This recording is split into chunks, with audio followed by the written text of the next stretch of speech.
Hi, everybody. How are you today? Hi, Nick. I saw some very old pictures of you the other day. Yeah, from you in Afghanistan. Yes, very old. You looked like a little boy. Still do, for that matter. He was working. He was working hard on behalf of our country. I didn't know you had served in the Navy, so thank you for your service. Good afternoon, everyone. Great to see you again. Welcome back, those of you who went to Vancouver and also to California.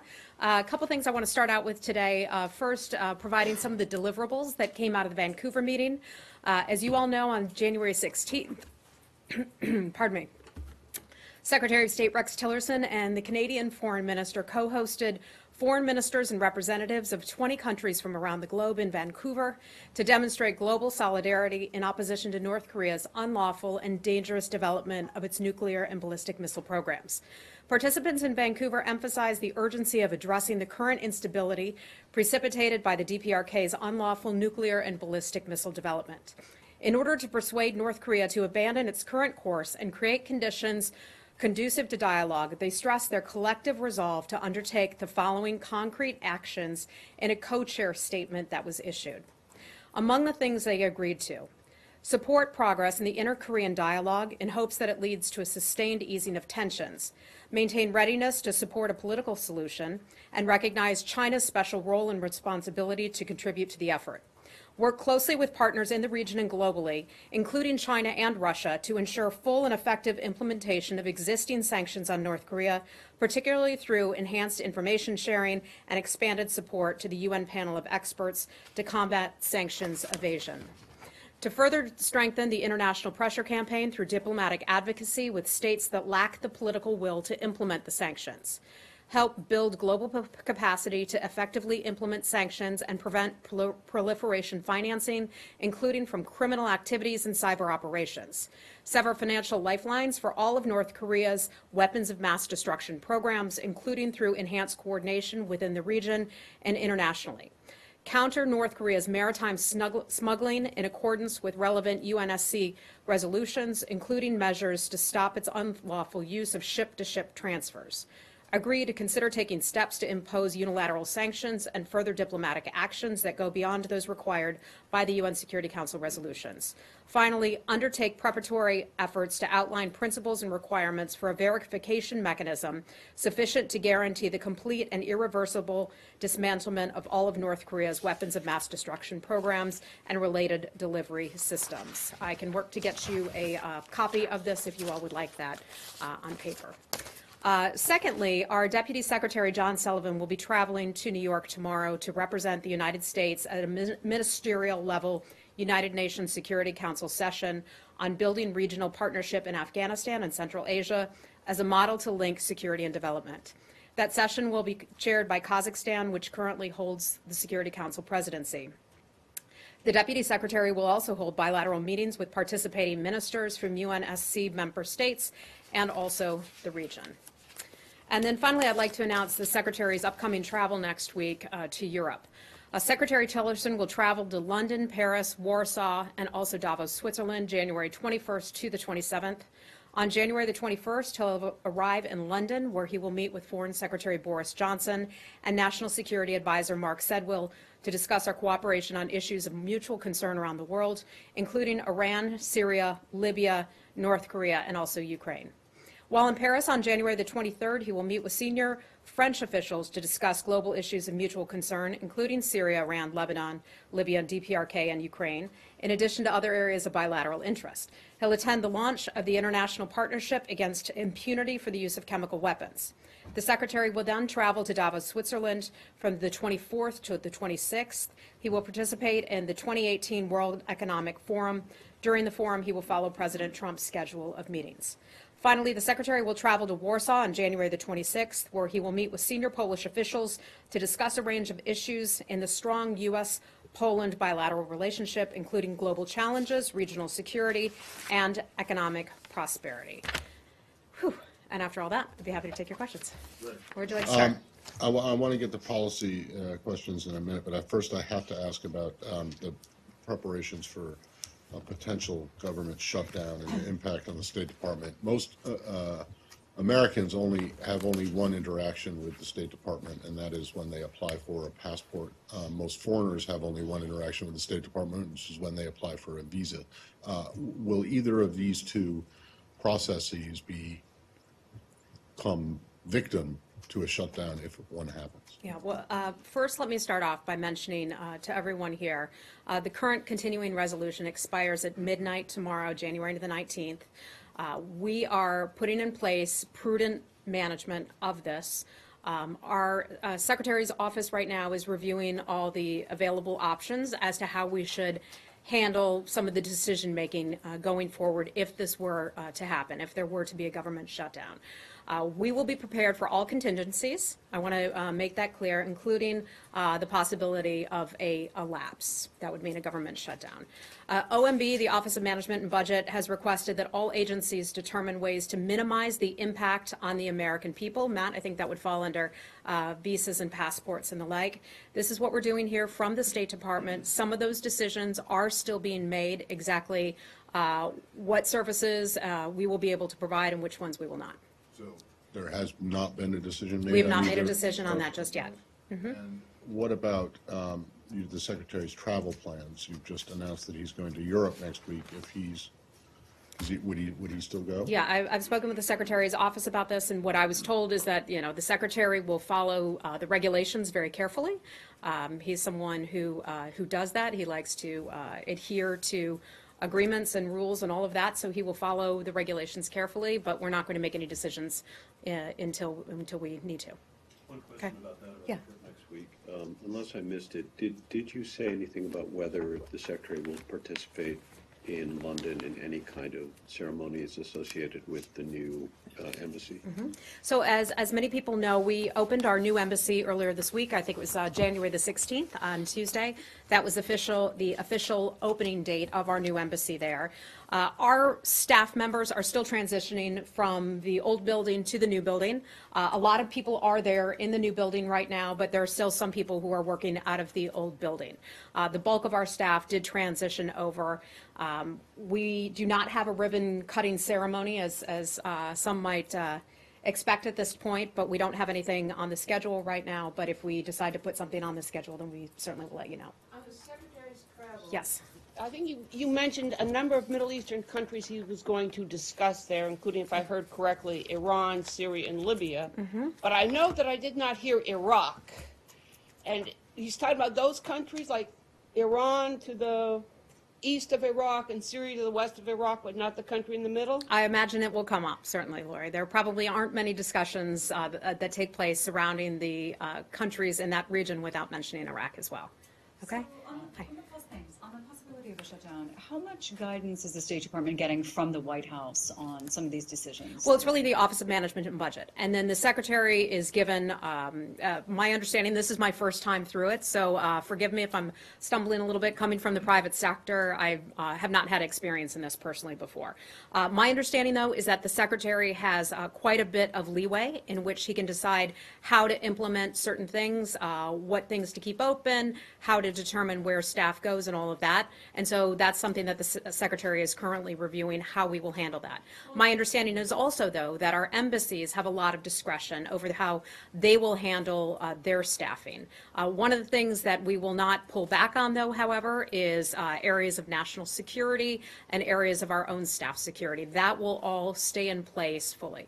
Is there a potential number that you're looking at in terms of furloughs if this happens? No, I'm not going to get ahead of what the Secretary may be looking at right now. We're not there yet. But if these decisions are still being made and we have 24 hours, I mean, there has to be some kind of structure in place. I think it's 36 hours. MSNBC had a big time clock tracking this whole thing. I'm sure you do too, Well, yeah, at CNN. But less than 2 days. Okay, so look, we still have time. We're taking a lot of the direction from OMB. They've been very clear that they want us, and we intend to do this, to minimize the disruptions on the American public. We will also fully communicate with our staff and let them know what it is we will be doing and how we will handle the situation. But we're not there at the point where we're going to make determinations, and we're not at the point where we're facing a government shutdown at this time. Okay? When do you expect Hi. to have a decision on this and to communicate about it? Look, I think it just depends. It depends on how things unfold. I mean, Congress may come to some sort of an agreement before we know it, and so I'm just not going to get ahead of some of the things that they're deliberating right now. Just to follow up on the trip in Europe, do you expect to have some multilateral meetings on Syria or just bilateral meetings with different countries? I believe just bilateral meetings, but if I have anything more for you on that, I'll let you know. Okay? You sound very reassuring, like the secretary has lots of leeway, the embassies have some leeway, you know, it sounds very peaceful in your view, but does the State Department view this looming prospect as dangerous to national security on its face? National security and keeping the security and the safety of Americans is always a top priority. We will not pull back on that in any way, shape, or form. We will continue to follow those things. We're not going to get all excited about what may or may not happen. We will have contingency plans that we put in place, and we will adhere to those.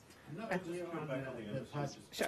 on the building Hold on. in the event that there's a shutdown. I mean, how is this building affected in any way if there's a partial shutdown? Well, certainly it could be. I'm not going to get into hypotheticals. I mean, a lot of folks in this building have been through this before.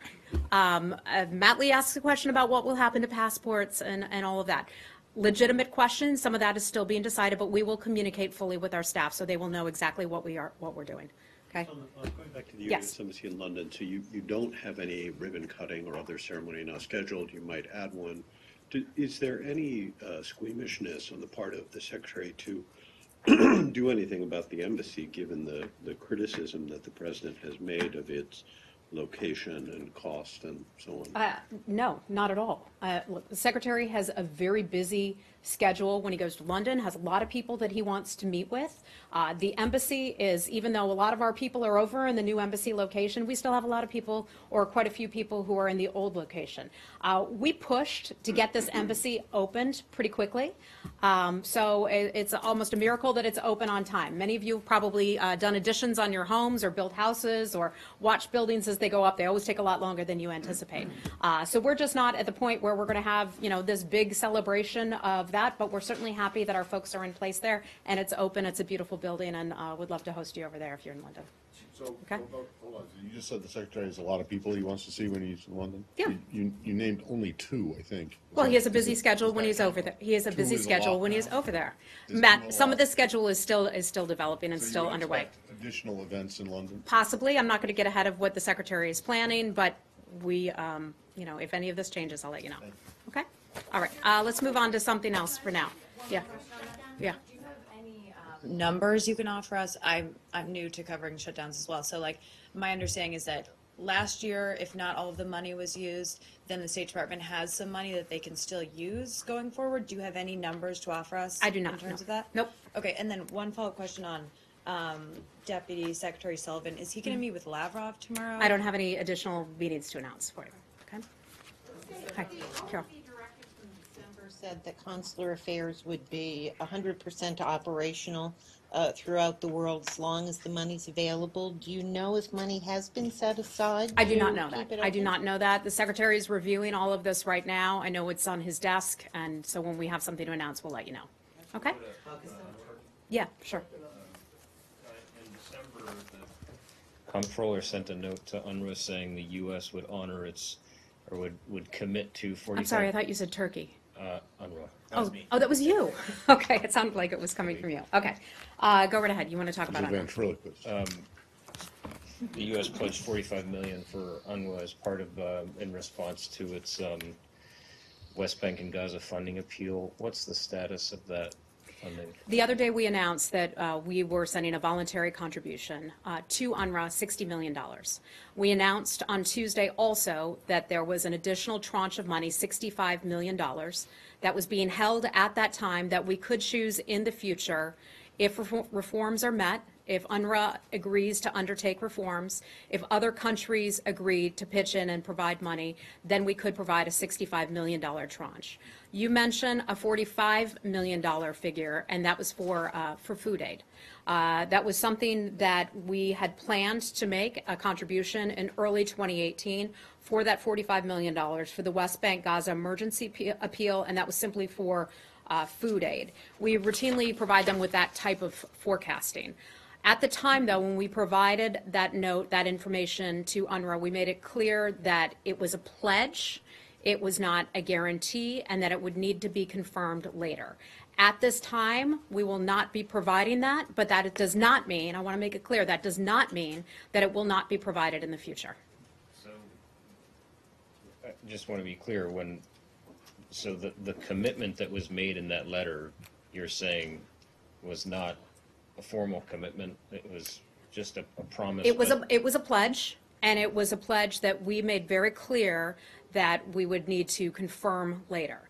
And so upon reviewing that, we're not able to provide that at this time, but that doesn't mean that that money may not be paid out later on.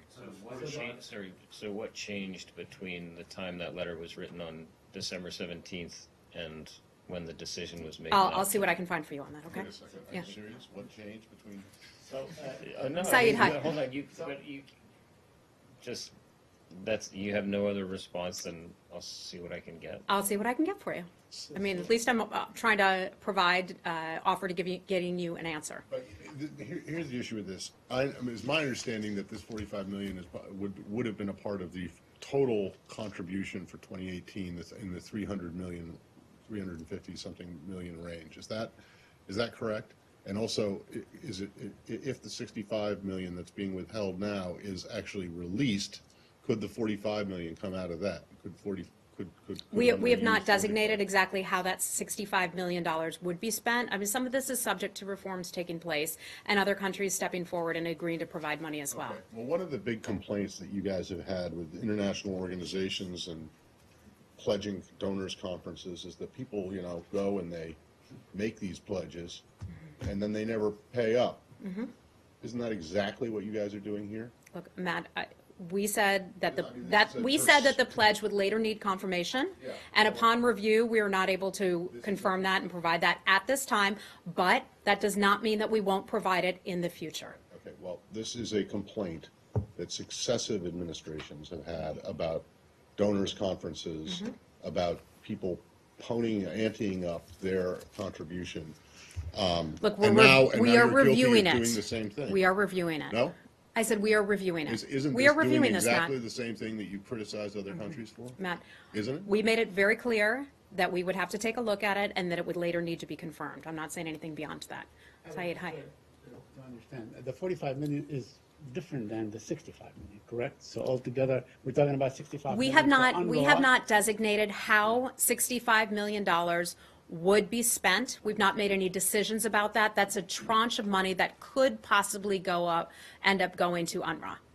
Okay, So we haven't determined how that would be spent. 45 million was designated to be given to UNRWA in the past? Is that what happened? That was for the food assistance. That for food assistance, but not particularly to UNRWA.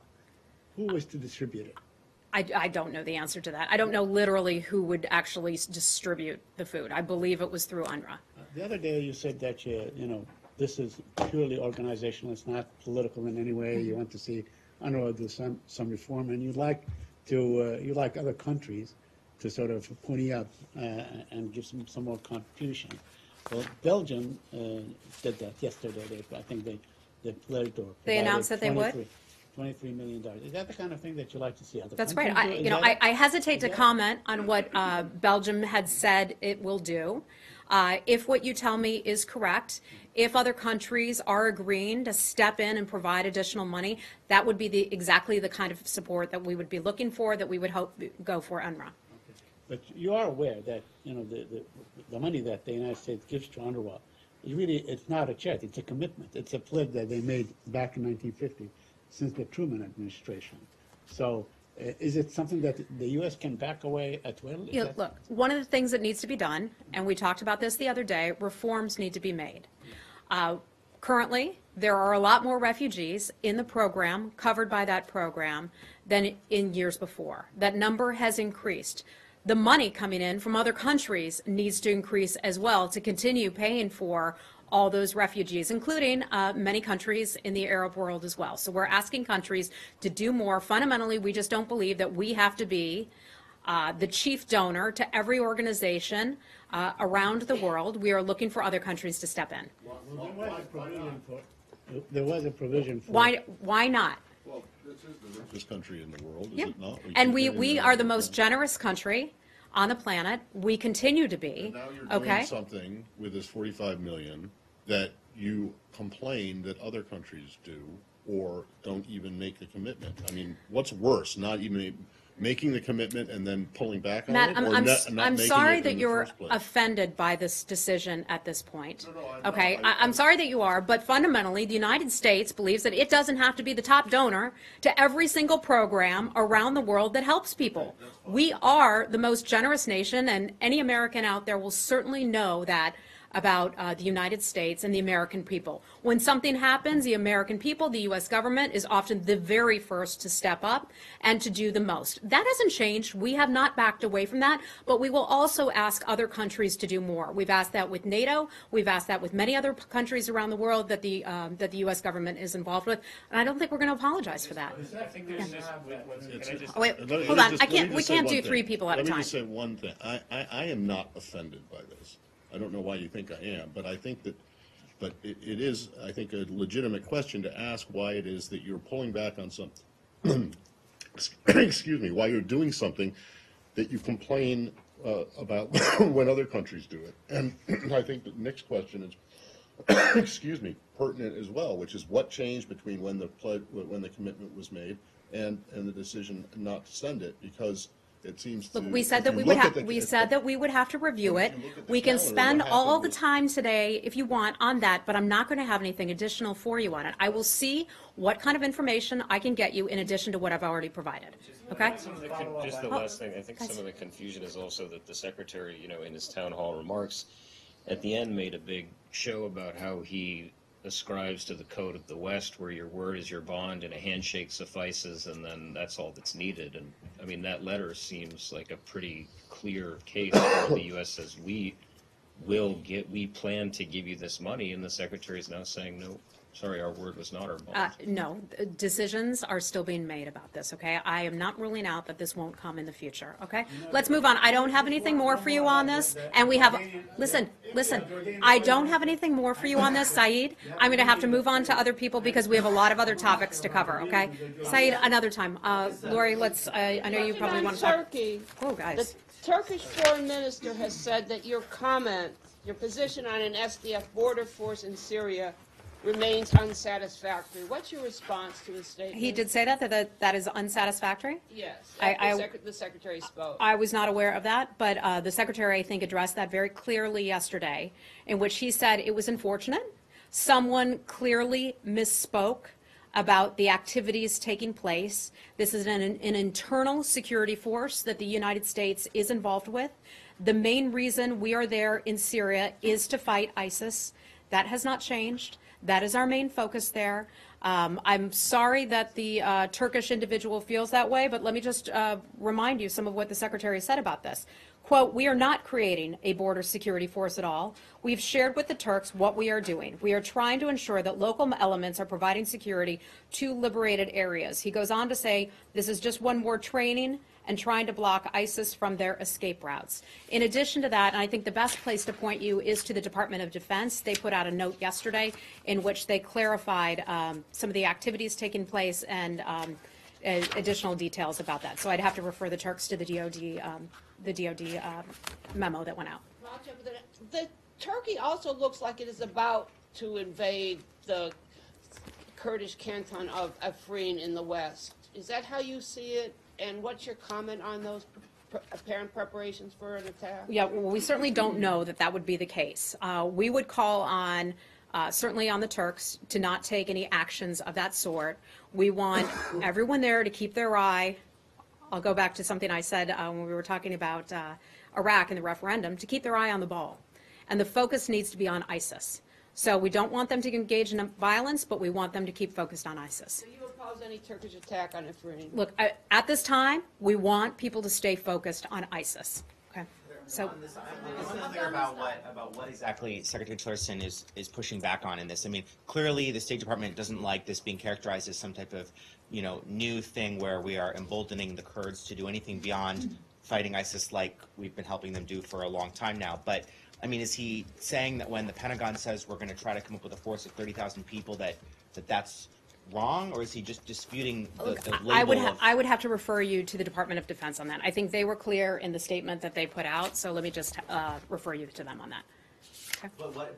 But I'm asking you about Tillerson's comments yesterday, where he said there's no border security force. That's not what it is. This is an internal security force.